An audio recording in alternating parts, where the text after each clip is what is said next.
Good morning students. Hindi की class में आप सबका स्वागत है।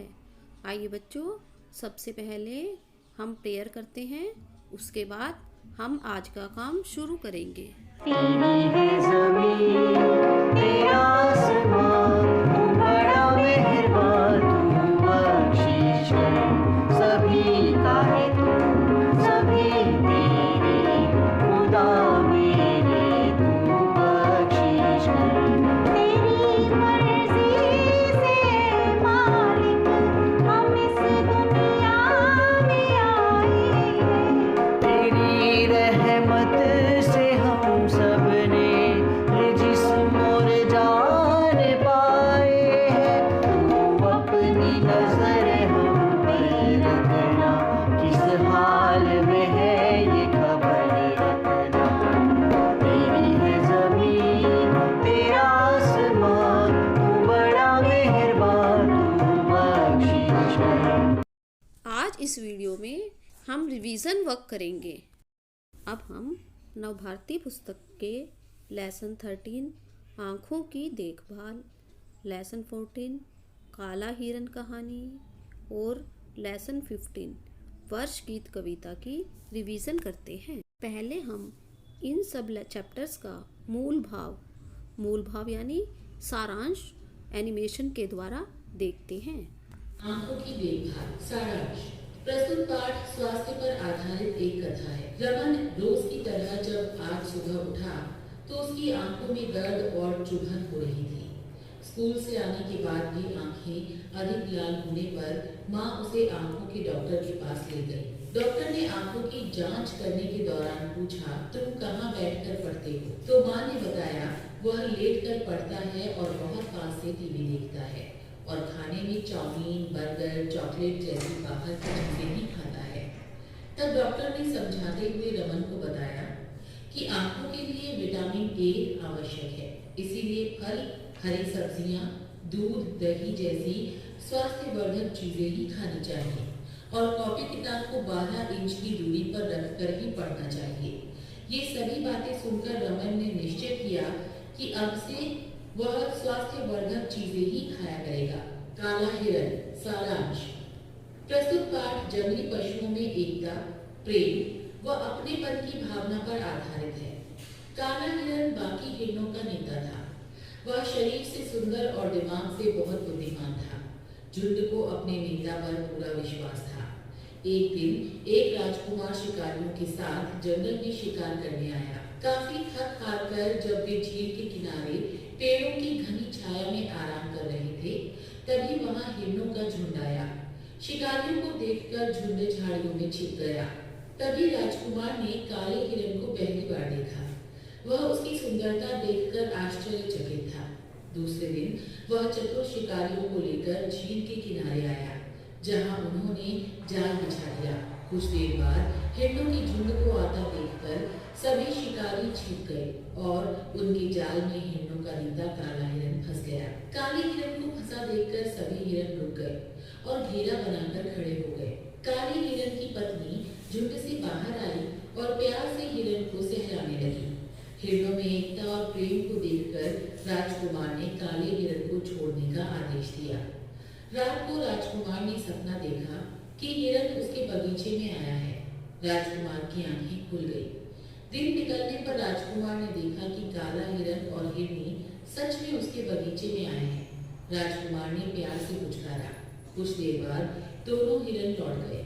फिर प्रतिदिन वे राजकुमार के बगीचे में आने लगे। राजकुमार के राजा बन जाने पर उसने शिकार पर रोक लगा दी। फिर सभी जानवर निडर होकर सुख से रहने लगे। वर्ष गीत कविता का मूल भाव। कविता के माध्यम से कवि बाल स्वरूप राही ने पूरे वर्ष के महीनों के विषय में बड़े ही रोचक ढंग से बताया है कि जनवरी का महीना बर्फ रास्ते में बिछाता हुआ आता है। फिर फरवरी उसे बुहार कर सुंदर फूल बिछाती है। मार्च महीना अपने साथ होली का रंगीन त्योहार लाता है। अप्रैल महीने का पहला दिन लोगों को अप्रैल फूल बनाता है और मई आते आते ही सब पसीने में भीग जाते हैं। जून की गर्मी गांव नगर सबको तपा देती है। तभी जुलाई तपन बुझाने के लिए बादल लेकर आता है और अगस्त में बारिश होने से सबको राहत मिलती है। होती है। सितंबर अपने साथ हल्का हल्का जाड़ा लेकर आता है और अक्टूबर आते ही लोगों को छोटे मोटे स्वेटर पहनना अच्छा लगने लगता है। तभी नवंबर सबको सावधान करता है और बताता है कि रजाई जल्दी निकालो क्योंकि दिसंबर आने वाला है और साथ में ठंड लाने वाला है। आइए बच्चों, हम अपना रिवीजन वर्क शुरू करते हैं और साथ साथ ये जो क्वेश्चंस हैं इनके आंसर अपनी आंसर शीट पर भी लिखेंगे। देखिए पहला क्वेश्चन क्या दिया हुआ है, ये देखिए प्रश्न 1, शब्दों के अर्थ लिखें। इसमें जो शब्द दिए गए हैं हमें उनके अर्थ लिखने हैं। पहला शब्द देखिए क्या है, धन्यवाद। तो धन्यवाद का अर्थ बताइए क्या होता है, शुक्रिया। उसके बाद है चतुर। चतुर का क्या अर्थ होगा, चालाक। तो इस तरह हमने इन दोनों शब्दों के अर्थ लिखे। अब हम पढ़ते हैं प्रश्न नंबर 2, शब्दों के वाक्य बनाइए। अब हमने इन शब्दों के वाक्य बनाने हैं। आप इस बात का ध्यान रखना, कई बार आप क्या करते हैं, जिन शब्दों के वाक्य बनाने होते हैं आप उनके भी अर्थ ही लिख देते हैं। तो हम इन शब्दों के अब वाक्य बनाते हैं। पहला शब्द क्या है, डॉक्टर। अब आप मुझे इसका वाक्य बनाकर दिखाइए। डॉक्टर का क्या वाक्य बनेगा, डॉक्टर हमारा इलाज करते हैं। उसके बाद है सर्द। अब सर्द का वाक्य बनाए, आजकल सर्द हवाएं चल रही हैं। अब हम ये सभी आंसर अपनी शीट पर लिखेंगे। देखिए बच्चों, ये हमारी आंसर शीट है। सबसे पहले उस पर हम अपना नेम लिखेंगे और उसके बाद क्लास सेक्शन। अब देखिए उत्तर 1, देखिए प्रश्न नंबर 1 में क्या पूछा हुआ था, शब्दों के अर्थ लिखिए। तो आंसर शीट पर हम क्वेश्चन की हेडिंग नहीं लिखेंगे और ना ही क्वेश्चन लिखेंगे, हम सिर्फ उसके आंसर ही लिखेंगे। तो देखिए पहला वर्ड कौन सा था, धन्यवाद। धन्यवाद का अर्थ क्या बताया था मैंने, शुक्रिया। तो कौन सा आंसर हुआ इसका, शुक्रिया। दूसरा वर्ड क्या था, चतुर। चतुर का अर्थ क्या है, चालाक। तो इस तरह हम सिर्फ शब्दों के अर्थ लिखेंगे। दूसरा क्वेश्चन देखिए, दूसरा क्वेश्चन था शब्दों के वाक्य बनाए। तो हम लिखेंगे उत्तर 2। इस क्वेश्चन की भी हम हेडिंग नहीं लिखेंगे, हम सिर्फ शब्दों के वाक्य बनाएंगे। पहला शब्द था डॉक्टर। डॉक्टर हमारा इलाज करते हैं। और दूसरा शब्द क्या था, सर्द। सर्द का वाक्य देखिए, आजकल सर्द हवाएं चल रही हैं। आप कोई भी आंसर लिखते समय बिल्कुल ध्यान से काम करेंगे। अब हम अगला प्रश्न देखते हैं, प्रश्न नंबर 3, प्रश्नों के उत्तर कुछ शब्दों में लिखिए।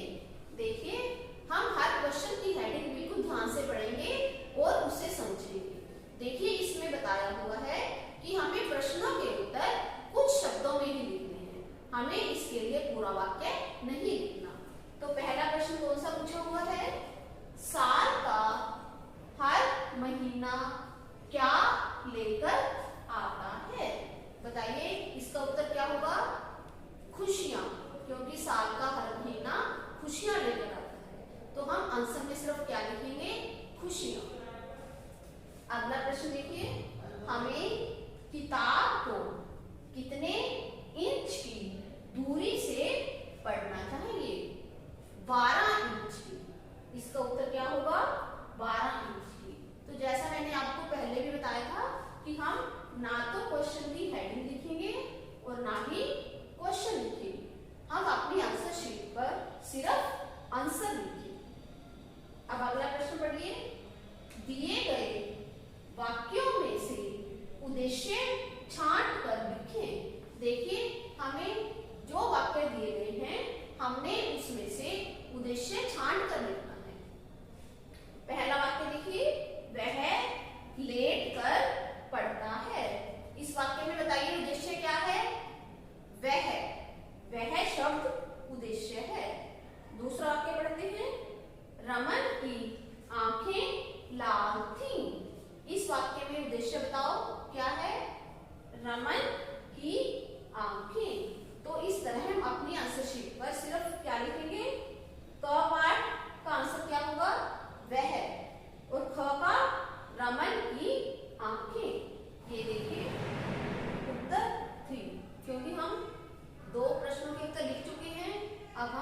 हिस्से का उत्तर लिखेंगे।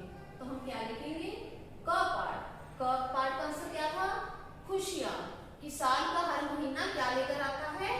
खुशियां। और दूसरा पार्ट क्या था? हमें किताब को कितने इंच की दूरी से पढ़ना चाहिए? 12 इंच की। तो हम सिर्फ आंसर लिखेंगे, क्या लिखेंगे? 12 इंच की। अब फोर्थ क्वेश्चन का आंसर लिखते हैं। उसमें क्या था कि दिए गए वाक्यों में से उद्देश्य छांट कर लिखिए। पहला वाक्य दिया हुआ था, वह लेटकर पढ़ता है। इसमें से उद्देश्य हम क्या लिखेंगे? वह। और दूसरे वाक्य में देखिए, रमन की आंखें लाल थी। तो इसका आंसर क्या था? रमन की आंखें। अब हम देखते हैं अगला प्रश्न। प्रश्न 5, वाक्य पूरा करने के लिए सही उत्तर चुनकर लिखें। देखिए पहला क्या है? पशु पक्षियों में भी डैश की भावना होती है। देखिए इसके लिए दो ऑप्शन दिए हुए हैं, अपनेपन या नफरत। तो बताओ इसका क्या होगा उत्तर? अपनेपन की भावना, कि पशु पक्षियों में भी अपनेपन की भावना होती है। दूसरा, डैश से हमें विटामिन मिलता है। फलों से मिलता है या फिर मैगी से मिलता है? बताओ। फलों से। इस तरह हम क्या लिखेंगे? अपनी शीट पर इस तरह लिखेंगे। उत्तर 5 क पार्ट, इसका आंसर क्या था? अपनेपन। फिर ख पार्ट, इसका उत्तर क्या है? फल। तो हम क पार्ट में लिखेंगे अपनेपन और ख पार्ट में फल। अब देखिए प्रश्न 6, अनेक शब्दों के लिए एक शब्द लिखें जो राज करता हो। बताइए, जो राज करता हो उसे हम क्या कहेंगे? राजा। जो बोल ना सके, जो बोल नहीं सकता वह कौन होता है? मूर्ख। जो बोल नहीं सकता उसे हम कहेंगे मूर्ख। उत्तर 5 क पार्ट। तो हमने क्या बताया था इसका उत्तर? अपनेपन, कि पशु पक्षियों में भी अपनेपन की भावना होती है। अब है ख पार्ट, डैश से हमें विटामिन मिलता है।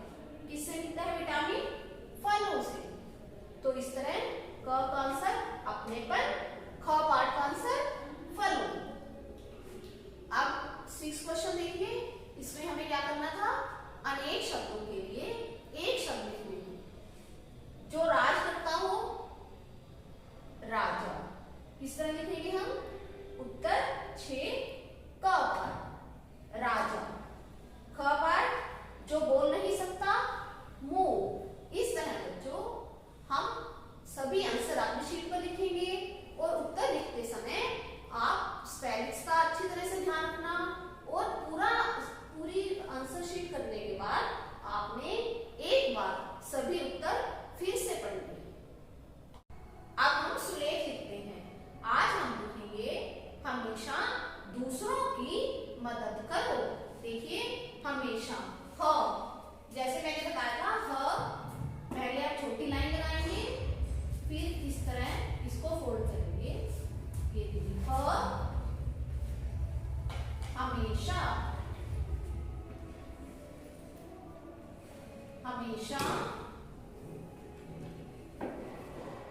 दूसरों,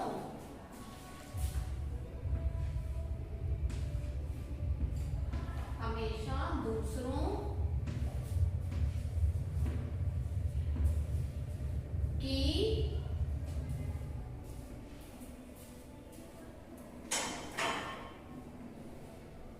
मदद करें।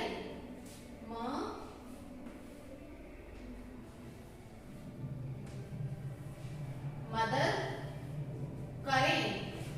ये देखिए क, करें। इस तरह ये वाक्य आप अपनी प्रैक्टिस नोटबुक पर 5 बार लिखेंगे।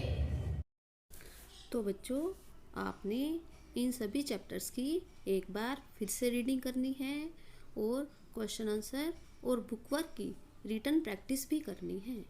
ओके बच्चों, थैंक यू।